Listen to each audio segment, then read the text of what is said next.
Thank you very much, Mariana, for the introduction. MDs of the commercial banks, MDs of mobile money operators, DGs, and all the senior members of the Bank of South Sudan, and the media personalities, good afternoon. My voice is a bit coarse. I've had flu for the last few days, but I'm getting better now, just in case you are not hearing me very well. We would like to begin by saying that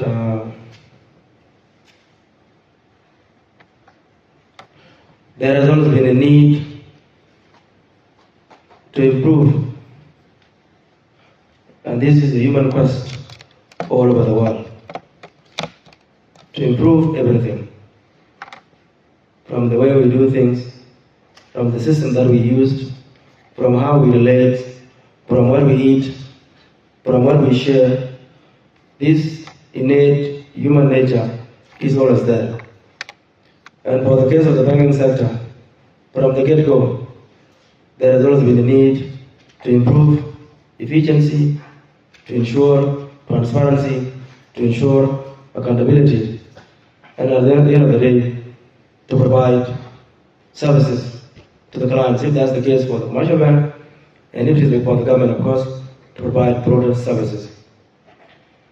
For the case of the Bank of South Sudan, we have thought over and over about what we can do as a people, as a country, to improve the financial sector in general.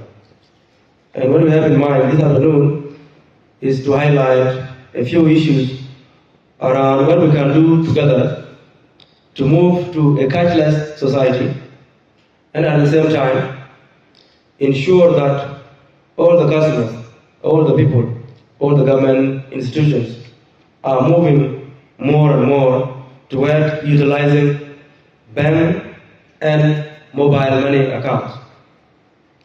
Improving financial services, improving different means of payment is the key for us. It is not born out of what we see today. This has been a drive, a policy direction that the Bank of South Sudan has always been dreaming about. But as of today, we see a need that having so much cash in the economy brings so many risks, and it is more inconvenient to the economy itself, both to the customers, to the bank, and the society as a whole. As a result,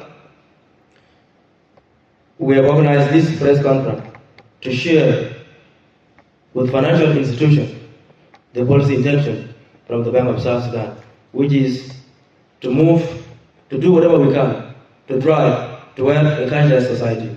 And that would include encouraging you to do whatever you can to your clients, and to encourage the clients to do whatever they can with you, so that at the end of the day, we're all using bank accounts and mobile money accounts, because at the moment we have a number of mobile operators that are operating in South Sudan. Yesterday, the Bank of South Sudan, through the Director General for Banking Operation, we issued a circular that indicated our intention on limiting cash withdrawal. And so with this press conference, I would just like to begin like this.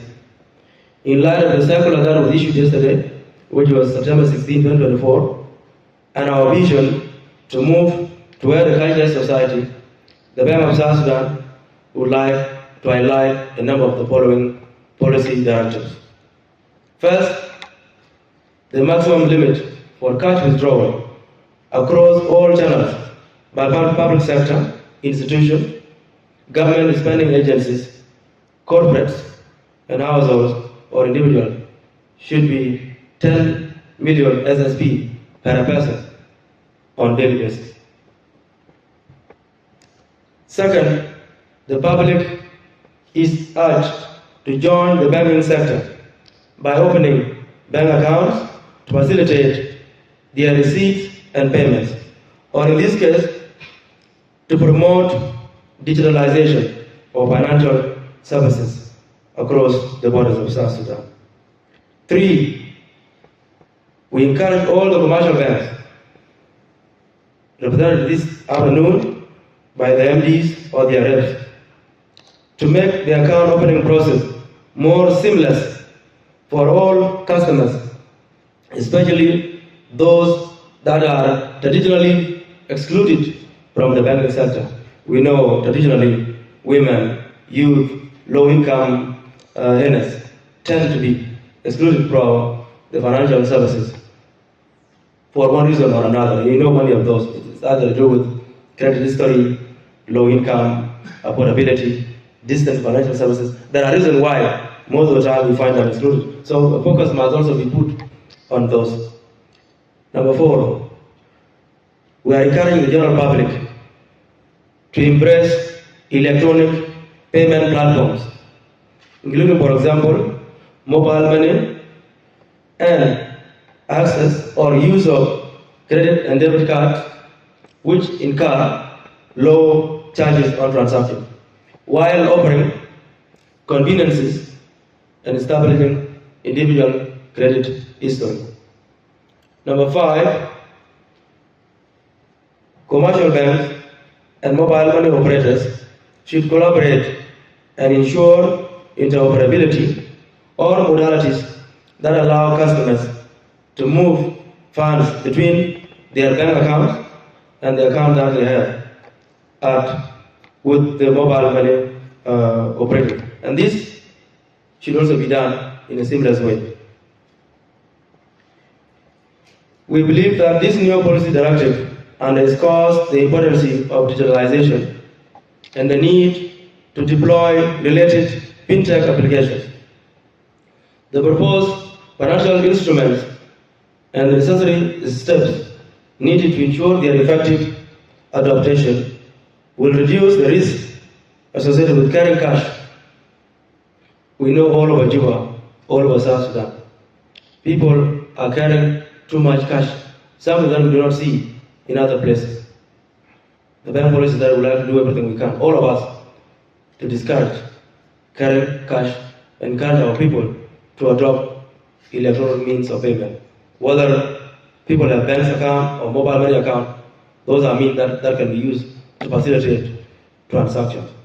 We believe that doing so will ensure convenience and speed while allowing the bank to exercise greater control over the cash in circulation, thereby improving the conduct of monetary policy. With this, I would like to conclude these remarks by saying that the Bank of South Sudan urges all stakeholders, including the public, financial institutions, and development partners, to collaborate in realizing the above objectives. Before I end, and then these are not just the heads of the mobile money operators, there are media also, people who are the carriers of government intentions or messages to the public. What I would like to say is that the bank, with other stakeholders in the economy, are collaborating to ensure that we do everything humanly possible to manage the crisis that has just arisen from the recent disruption to the oil in South Sudan. As a result, the Bank of South Sudan, the Minister of Mine, the Revenue Authority, and all the other institutions are coordinating to ensure that all the risks that arise from the disruption to the oil are minimized, especially where there's a policy need. And if I were to conclude, let me just quote maybe President Obama. He says, don't just let a crisis go by without using anything about it. The crisis in Sudan, which has made it difficult for us as a government to do a number of things, has also given us the opportunity to do a number of things. One of those is the current emphasis by the government to encourage the public to diversify means of revenue, and at the same time also adopt electronic means of payment. And finally, it has also given us the opportunity to reach out across the border to ensure that we learn from what is good with the neighbors. You see that if you go to Kenya today, or you go to Somalia, or you go to Uganda, no one or not so many people are seen carrying huge cash on their back or on the street. That is not there. So for the case of South Sudan, we would like to adapt to what is best out there. We will start simple, and with that, that's why we have called the heads of financial institutions to share this message with them. First, on the issue of cash. Second, on the issue of improving and moving to electronic means of payment. And at the same time, where we have the mobile money operators, the Mgrush, the Momo, the DigiCash, the DigiPay, Capital Pay, and many that are yet coming. We encourage all of you to go out there and encourage our people to open the bank account. And we encourage all of you to communicate among yourselves between the mobile money operators and with the commercial bank.